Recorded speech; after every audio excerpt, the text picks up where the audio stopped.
guys, Devin here with 4XTIME Taco.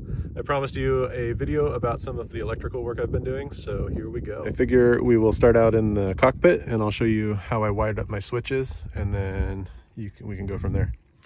So I've got this aux beam 8-port, I think it's called an 8-switch control. It allows you to plug in, it's really neat, it allows you to plug in 8 different things you want to control. And then I wired it up to this on-off switch so that I can have it, I don't know if you can see that it's turning blue. On, off.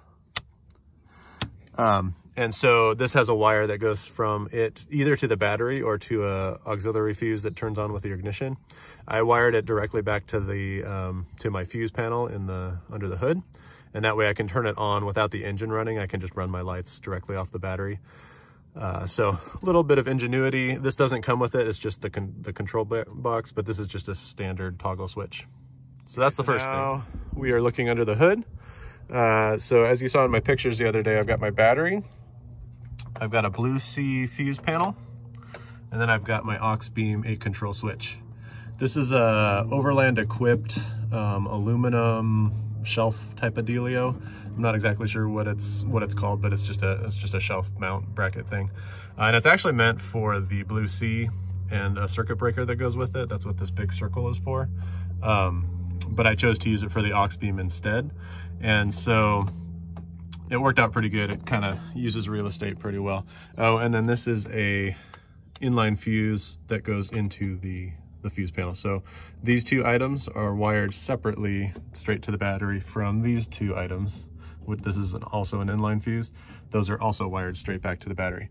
So that's the general overview. This little guy right here is a NOCO. I have a little Genius battery maintainer. This is the stock battery, but I have an AGM battery on the way. And so when I swap that out, this battery maintainer will help keep the AGM battery at its full power, because the alternator on Tacoma's stock without an OV tune only put out, I think it's like 13.8 or something like that. Volts, and the AGMs really need 14 point something to maintain their full charge. So that's a quick overview of what's here, and then I'll go into a little more. Let's talk about the fuse panel. So like I said, I have a fuse panel that's wired separately from my switch. My switch is really just for lights and things. This fuse panel is more for my CB radio. I've got my dash camera on there. I've got the compressor on here, my onboard air. My GMRS radio, the voltmeter is actually right here, just monitors. I put a little voltmeter in there. So just different things like that I don't want to have necessarily switched, but I do want to have fuse protection for. So they all have their fuses.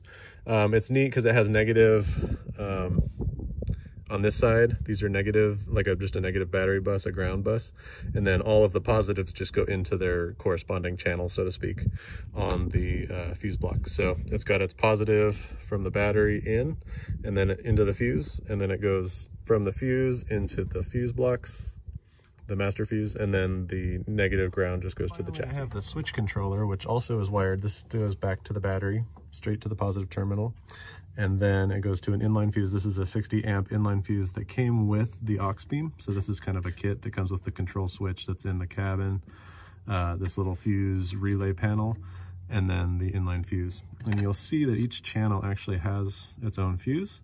Each channel actually has a built-in relay inside this box that controls it.